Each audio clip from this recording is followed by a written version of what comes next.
Hello crafty friends, it's Jess from jesscrafts.com, and today I have a card as part of the Newton's Nook January release. This set is called Newton in Paris, and it features some French themed Newtons with the little beret and also the little capelet.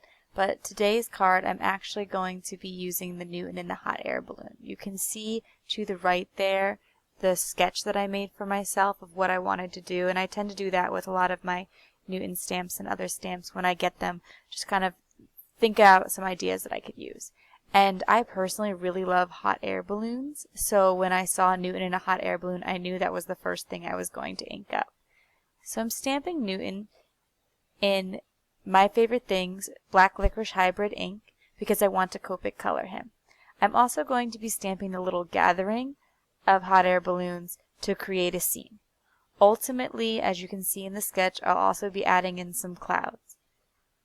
I want to create a very flat card and something that's almost one layer, but it's not so much that it's one layer, it's just that it's flat, and I like that because I like to mail my cards, and so I don't want any of those bumps to get in the way and make it either more expensive or more difficult to mail. And nothing is worse than mailing a card to a friend and finding out that it got chewed up in the sorting machine. And so I'm going to show you how you can combine Copic coloring and distress inking but get a seamless look. And I'll do that with masking. I have some Ink-a-Dink-a-Doo stamping mask paper. I'm going to stamp down the hot air balloons and Newton in the hot air balloon. Now, this might seem a little bit nuts because I'm going to have to cut out so much, but I do have some little tips to make it easier. Small elements like the banner and the baskets, I didn't mask off. I just masked off the large balloons and Newton in the basket. So all of the balloon tops, Newton in the basket, and the hot air balloon is what I masked off. And I just cut the Ink-a-Dink-a-Doo masking paper right to the edge. Then I place it over my stamped images. This stamping panel is cut with the largest small stitched rectangle die from Lawn Fawn. You know that I like to use that a lot, and this is no exception. And now I'm going to add a sky with some distress ink. By covering up the parts that I will be doing the Copic coloring with, I will get the distress ink blended right to the edge of the image.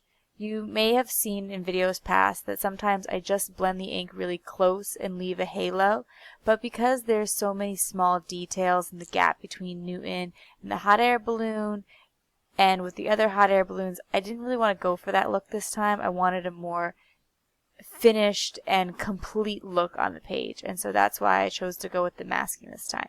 Plus, with those little tricks, I was able to mask without taking as much time. I'm using peacock feathers, tumbled glass, and broken china. Peacock feathers is going to be my ink in the middle, tumbled glass towards the bottom, and broken china towards the top, kind of creating an ombre fade effect. I start with the middle ink and then blend the other two into it, then finish off by taking the peacock feathers one more time and just blending everything out. You see that I have several inking tools so that way I can transfer between colors without having to change the ink pads. It is a little bit of an expense, but I think that it's worth it for the time that it saves.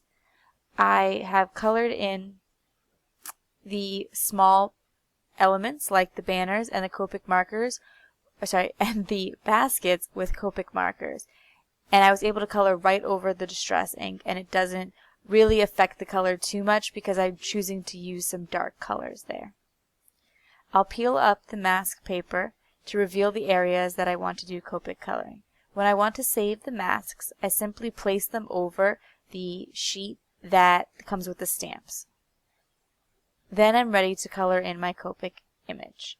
I had decided to first do the distress ink background and then the Copic coloring because I felt that the Copic coloring would take the longest time, and so if I had made any mistakes with applying the distress ink, I wouldn't have to worry about it and feel the need to start all over again. So I am using some oranges to color Newton in a very traditional Newton way because the actual cat from Jennifer Jackson Newton is an orange tabby cat, or an orange cat, and so I'm going to be using those colors for him today. I'm using YR65 and I believe it's YR17. I'm trying today to create a little bit more of a feeling of fur by allowing my brush strokes not to be so blended out, and just to give that effect of like lines of or individual hairs. And so it doesn't quite capture it as well in the video, but you can see in the final pictures the effect of that. To color the basket, I'm using E35, 37, and 33. Just want to create some shadows on the top and the bottom, and then blend it out with the lighter colors. I also want to highlight the lines of the basket, so I am taking my darkest brown marker, the one that I had used for the other baskets, and just going over the lines to add a little bit of interest. I did some Copic coloring on the balloons as well, but in the interest of keeping this video relatively short, I didn't show all of the Copic coloring. That was just some more standard Copic coloring in this instance. And so you might have, with a lot of the areas of the balloon, I just did some solid coloring, and then I did a little bit of blending out on the lighter purple area of the top balloon.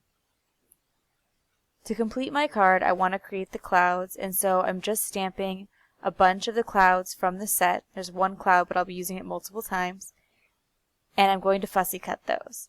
I had thought about masking them, but then I would have needed an individual mask for each one and would have wound up cutting out the same number anyway, and I liked the idea that it would give just a slight bit of dimension. I'm also stamping a sentiment from the set, combining the scripty larger words with the smaller print words. I really love the way that a scripty font looks with a more plain print font, and so I just kind of combine those for an added interest. I also have created a visual triangle with those three main elements. You see that Newton, the gathering of hot air balloons, and the sentiment form a bit of a triangle, and that's just to apply some rules of design and give you an idea of how, when you think about the placement of elements, the card flows a little bit more smoothly and is more visually appealing. I fussy cut all of the clouds. I had stamped those and the sentiment with archival jet black ink just so I get a nice dark impression. And now I'm going to be using some Ranger Multimedia Matte to glue those on. As I glue them on, I want to just fill the space around Newton, and I want to make sure that there's no area that has left too much white space. Also, I will cut off the edges of the clouds based off of the, I'll turn it over and trim those off. But I don't want to just throw out all those extra bit of clouds because I took all the time to fussy cut them. I want to get, the maximum use out of them. And so once I've turned it over and trimmed those, I'm going to take those small little bits and use them on another part of the card. So that way I create the effect of more clouds without having to cut out extra clouds, and I don't waste any of the time that I took to cut them. I find that using the multimedia matte is great because it never seems to smear any of the colors. Like, even though I have distress ink underneath, it doesn't react with the distress ink. And also, if it does come out a little bit, which it tends to do when I'm gluing on small pieces, it creates a nice matte finish and you don't notice it in the finished card. Whereas if you use something like glossy accents, if it does come out of the edges a little bit, you can really notice it. So once I've finished adding the clouds, my card is pretty much done. I just want to add some small details and interest. Like I said, I'm trying to keep this card relatively flat. I added a layer of purple cardstock to pull in all of the purples from the balloons, and then I'm going to be adding touches of glossy accents.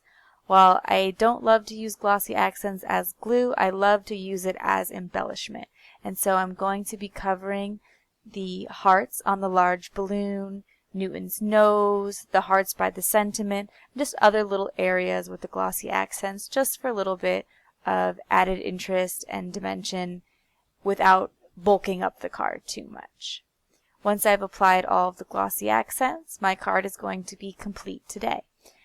We have a blog hop going on with the Newton's Nook design team. I'll leave you a link to my blog below so that you can go ahead and join the hop and enter for a chance to win this set. And yesterday I shared the other new release stamp set from Newton's Nook, so you can join the blog hop on both days for a chance to win both sets, and go back and check out that video too if you're interested. This stamp set and the other Newton's Nook January release will be available on Friday, but I'm going to leave links to the rest of the products in the video description below. If you like this video, you can give it a thumbs up, and if you're interested in seeing more crafty videos, you can subscribe to my channel. Thanks for watching. Bye.